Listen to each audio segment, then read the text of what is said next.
Currently on a downswing of relatively poorly received records, one of music's biggest names suffers the discomfort of bloat with a 10th record that could have been gold. 27 new songs make for over 100 minutes of music. It's a daunting bulk of tracks that's slow to get going and concludes with 4 alternate versions of songs that appeared earlier in the record. Some of this may have been out of Kanye's hands, with the release of the record a typical mess of delays that also make for a lot of free press. It's hard to know where the truth lies, as he has since stated that the project wasn't released as he planned, creating yet another news cycle taking on the album again. I am of course being somewhat cynical here. To mirror its length, Donda feels like a whirl of converging stories taking place in the artist's life.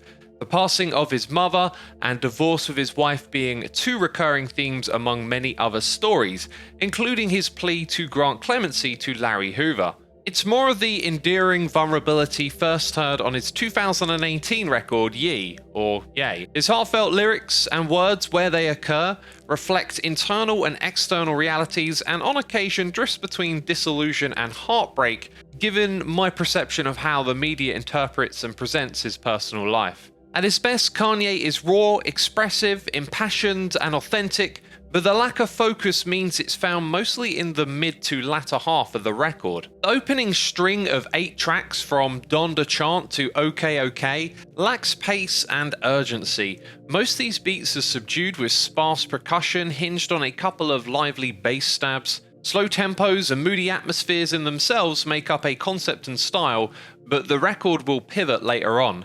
These songs also feel outweighed by guests who take up much of the airwaves. Jay-Z pops up on Jail to usher in an underwhelming echo of their Watch the Throne collaboration. Cushioned by extended instrumental sections and drawn-out loops, its sluggish pace does drag on. Then with Junya, things pivot. It's an ugly track with Playboi Carti and Kanye making a variety of strange noises over the uncomfortable, gritty bass lines. There is a friction with the church organ behind it. However, that signifies the arrival of his gospel influences from Jesus is Born. Sampling Lauryn Hill's classic Doo Wop That Thing, suddenly the gears shift on Believe What I Say. From here on, Kanye sings on track after track, bringing in more harmonious and tender musical themes housed by his sparse yet timely percussive grooves and lifted by light choral synths alike. Kid Cudi fits in perfectly with a lovely presence on the drumless track Moon. It's a string of songs ending with Come to Life that I consider to be what Donda should have been as a record. This chunk of the music represents the best of Kanye, with the aforementioned vulnerabilities coming to light and him taking up more of the focus on a record that seems to have multiple collaborative hands on every single track. Things hit a peak on Jesus Lord, a perfectly composed instrumental loop that pulls on the heartstrings as Kanye bleeds his feelings for his mother Donda. It's the album's gem, a wonderful moment, preceded by songs that reside in its shadow, with Come to Life concluding the theme with a beautiful piano performance to exit on.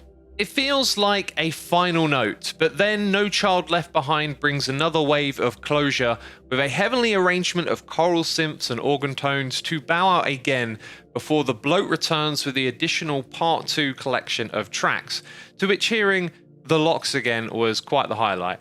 Having now dissected my thoughts and feelings on this one, it feels like 2 projects mashed together.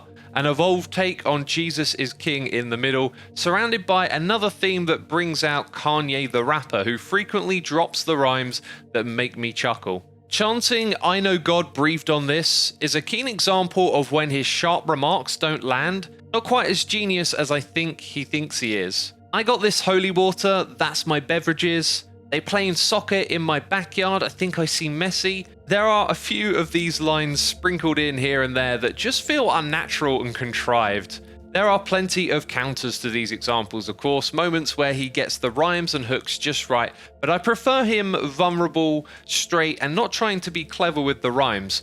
Ultimately, Donda is a bloated record, one I'll condense to my own selection of songs to enjoy from here on out.